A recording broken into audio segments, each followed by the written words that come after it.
governments. And therefore, after years of haggling about this conversation, Mr. Speaker, the Committee on Budget and Finance developed this mechanism. Number one, the formula through which first you make the determination of what is conditional, what is unconditional, and the spread out of how each county benefits. And the same will be evidence in the bill, Mr. Speaker. And if you read through the schedules, the first, second, third, you will see that counties, for example, that don't have minerals, or at least, I don't believe no county doesn't have minerals, Mr. Speaker, but counties that haven't exploited their mineral activities don't benefit, for example, under Schedule 3 in the mineral collections, and so on and so forth, Mr. Speaker. Many other things. I listened to the senator who contributed before me speak on the issue of fines and the same. So this bill is a brainchild of the Senate, Mr. Speaker, after rigorous work and thoughts of colleague senators on what we need to do, have a determined formula and ways in which you send additional resources to our counties, Mr. Speaker. And therefore, I am happy and proud that this House has made a significant contribution in entrenching and furthering devolution as one of the great tenets why this House exists. And therefore, Mr. Speaker, we have this bill that is before us that sets out the formula and the determination of all these proceeds of loans and grants and out from development partners and other government programs, Mr. Speaker, that the national government is running in collaboration with the county government. I must commend this administration for one thing, Mr. Speaker. I hear people not appreciate and celebrate, but it has taken this administration, Mr. Speaker, to finally unlock the constitutional dictates of Article, should be 189 if I don't get it right, but on the cooperation between county and national governments, Mr. Speaker. Many of the times that there are programs that were being run, Mr. Speaker. The least medical equipment is one such example, and it's part of the funds that are on this schedule, Mr. Speaker, where decisions on procurement, allocation, determination of who deserves what were all concluded here in Nairobi with minimal or no regard, Mr. Speaker, to our county governments.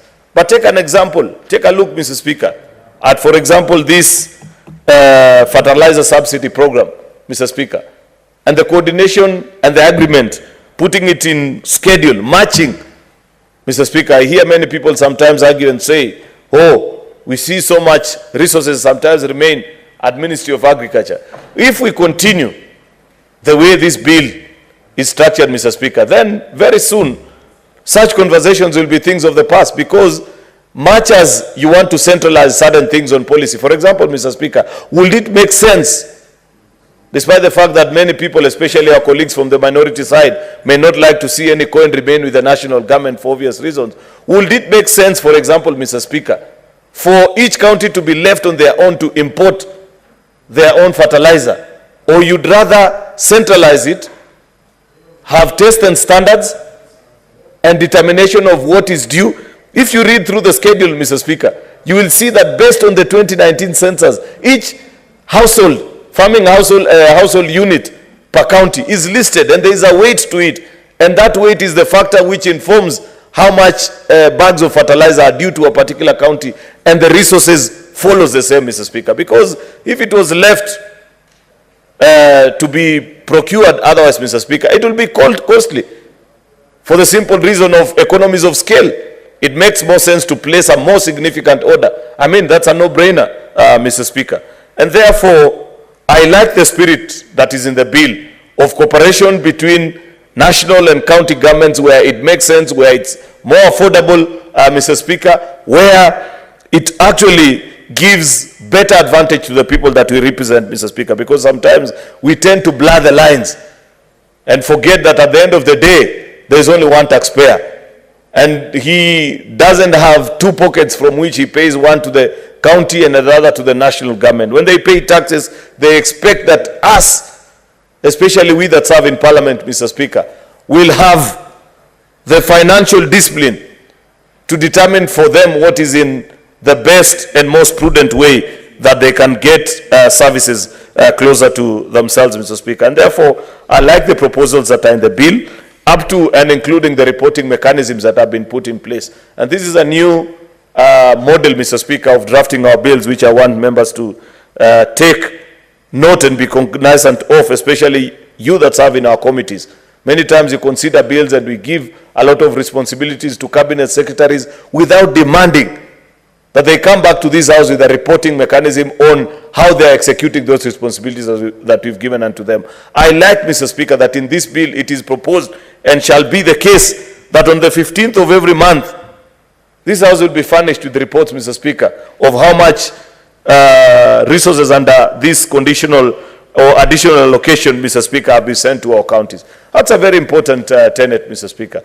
Mr. Speaker, you know, there is a very good culture that is long lost in this house, which I want, and I have drafted a letter to the controller of budget, because I feel as senators, we are not making the best use of that particular office. Previously, Mr. Speaker, when you went to the senator's lounge, you'd find many a times there was a huge pile of books about expenditure in our various counties and exchequer releases and whatnot, all those details that it will take for you as a senator to understand the financial operations of your own county government, Mr. Speaker. But that culture has since disappeared. Hardly do you ever find those books.